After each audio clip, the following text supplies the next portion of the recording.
Hi, and welcome to this episode of Your Black World News. I'm your host, Roosevelt Mitchell III. Today I have a special guest. I am joined by the Vice President of the NAACP chapter in Atlanta, Georgia, and also an attorney, Gerald Griggs. What's going on?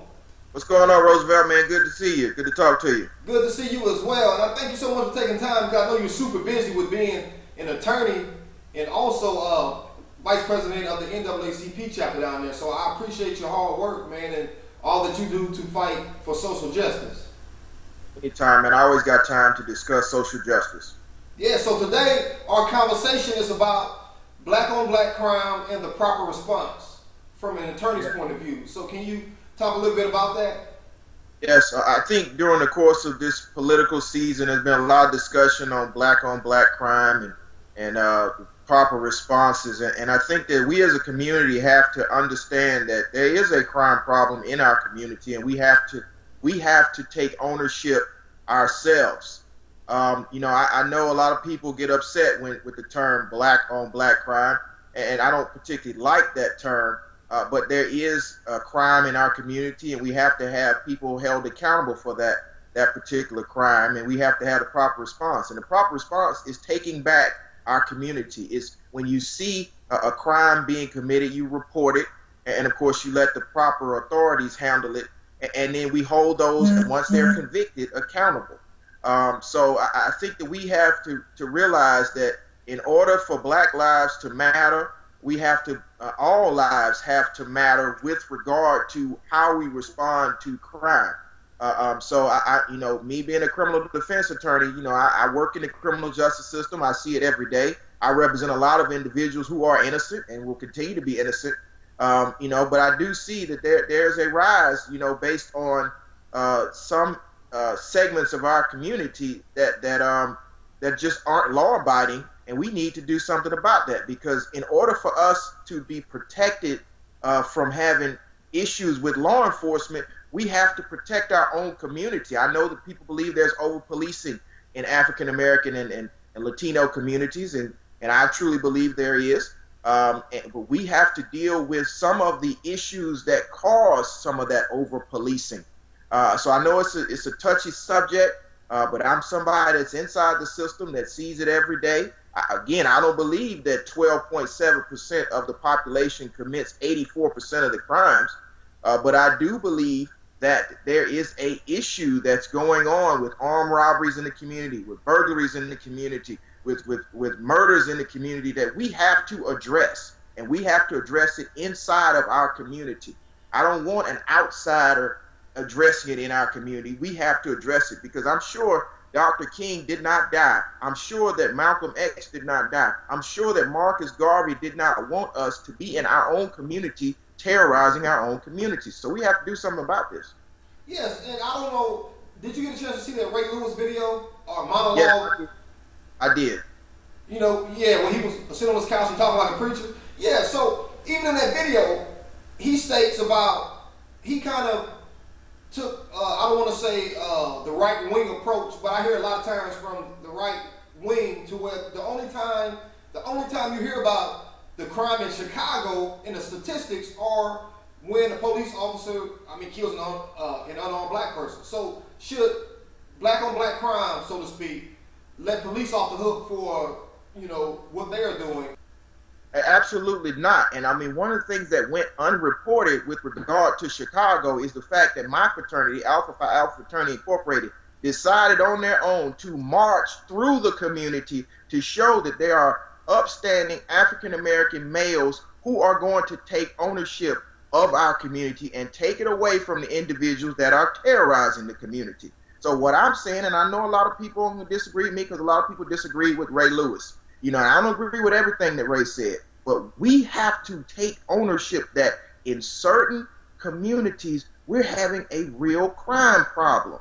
And we have to focus on that, because, again, I am a proponent of the Black Lives Matter movement. I'm a proponent of the civil rights movement. I am deeply involved as the vice president of the NAACP and as the chair of the Georgia NAACP Criminal Justice Committee. So trust me, I'm vested in this. But until we, as African Americans, in the churches, in the communities, say enough is enough, we have to put our arms around these young people and say, listen, you don't need to kill your brother. You need to love your brother. You don't need to break into the old lady's home and take what little she has. You need to love that old lady. You need to embrace, this is our community.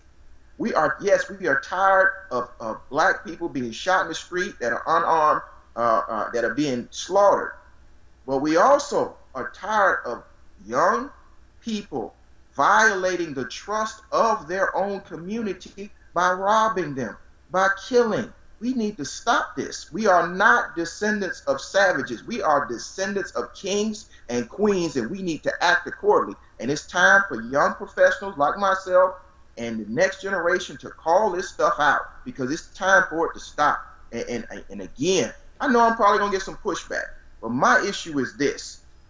If we take ownership of our community and make sure that we make it safe, clean, and sustainable, which is something we're trying to do here in Atlanta, then we will not have over-policing. And when a police officer or the right tries to make this big example of, well, what about black-on-black crime? Y'all are not doing anything about that. That's not true. We are doing something about it, and we're asking the entire community to do something about it, just like we're telling them that they better do something about a white police officer or any other police officer that comes into a community and kills an unarmed individual. So we want to reduce the incidents of violence across the board. Right. I mean, I understand, and I think that every intelligent black person, inside the communities want the crime to stop, want the murders to stop, the homicides and the breaking and entering. But here's the thing, and here's the issue I had with Ray Lewis and other people.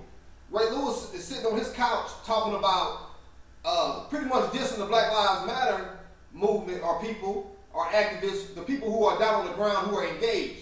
Now, yes. you are engaged, yes, in several sectors doing what you do in order to fight it. But I think that the disconnect is you have a lot of people saying and talking about we need to do this, we need to do that, but no one has put together a plan of how we can stop this violence. No one put together a plan of how we can go in these communities and stop the murder and stop all of these things. So again, it's important to identify the problem, but how can we roll out a plan, or what kind of plan or actions can we take in order to decrease it?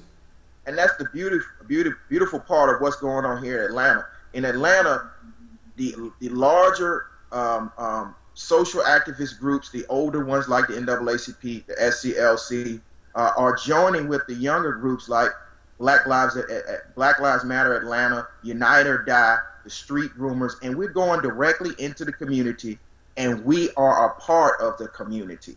And what we're saying is we're going onto the corner where the young gang members are standing and are perpetrating violence. And we're saying, young brother, what is it that you need so we can stop you from doing this? Because this is causing a problem. We're not just, coming out with, oh, this is a problem, and we're sitting behind our computer screen, or we're tweeting something, or we're creating a video. We're actually engaging the community. We go to the neighborhood association meetings and talk with the neighbors to see what it is, in fact, that they need, and what it is, in fact, that we can go and have a conversation with your city councilman or your state legislator about how we can make, job growth and how we can make sustainable environments in those underserviced neighborhoods. And so that's what we're doing. We're putting our boots on the ground and going where it is, and we're saying, what is it that the young people need? What is it that the middle-aged people need? What is it that the older people need, so we can address this problem? And then we're holding the police accountable. We, in Georgia, just passed the most comprehensive grand jury bill in the last 50 years, which deals directly with police-involved shootings. So we're taking a holistic approach. We're bridging the gap between the digital age and the civil rights age on how we attack this. And we're not just doing it by creating a hashtag and getting upset. What we are doing is we are taking that momentum from the street into the courtroom, into the state legislation, and changing the laws and changing people's attitudes. And that's how I think we deal with this problem. Because are you all seeing any results? Yes, like I said, we just passed, and it's sitting on the governor's desk, House Bill 941, which is the most comprehensive police grand jury bill in the last 50 years in Georgia, which directly points to the issue that most African Americans have with these police-involved shootings. Now, with regard to the communities, we're engaging the police on how to properly do community-oriented policing. With regard to the community, we're trying to build partnerships with the businesses to bring more jobs in the community. We're engaging the civic leaders and the political leaders on how we get more sustainable jobs. So it is working. It's fairly new.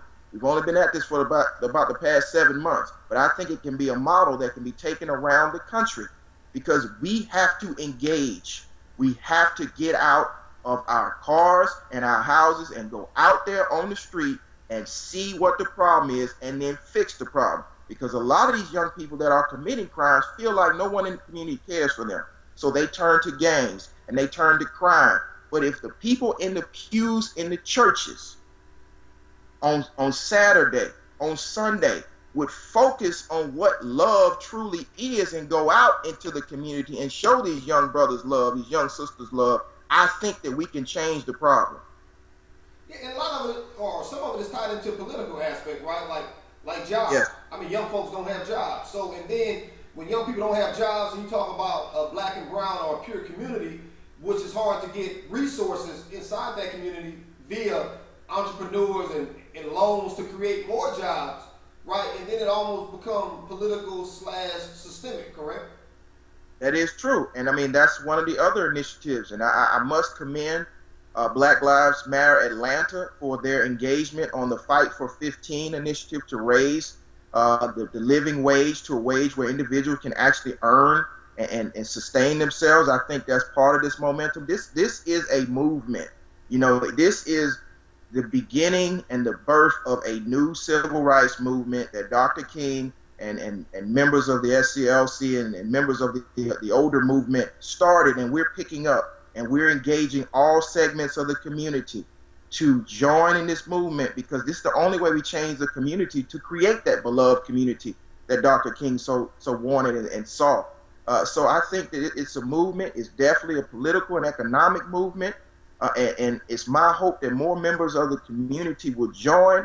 It's not about, social activism through a computer screen, which is great to get the message out, but it's about putting boots to the ground and going into these communities, finding out what the problem is, and then coming up with sustainable solutions. And a politician is not going to give you everything that you need. What you need to do is take ownership of your community, join with the other people that see the problems, and help us find solutions. And again, I think it starts by engaging the young people and showing them the type of love and respect that they are missing at home, and showing them a different way, and then fighting to change the economic and social characteristics that they see every day.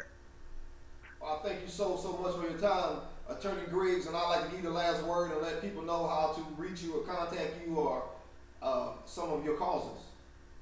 Okay, and as always, you can reach me on all social media at Attorney Griggs, last name Griggs.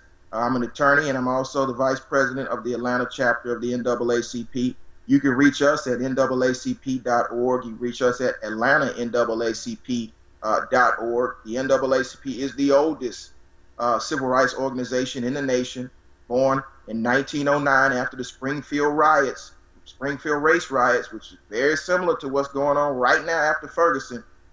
We are in every single city, every single state. We're here to work. We've been around for a long time. We have a lot of contacts, a lot of connections, and we are here. So I just hope that everybody would join with the NAACP, with the association, and let's get to work. Here in Atlanta, we built a coalition of all the civil rights organizations, the young and the old, and we're going to take back our streets. We're going to take back our communities. We're going to take it back from law enforcement, but we're also going to take it back from the individuals that are perpetrating crime. So this is a systemic issue that we need everybody's support.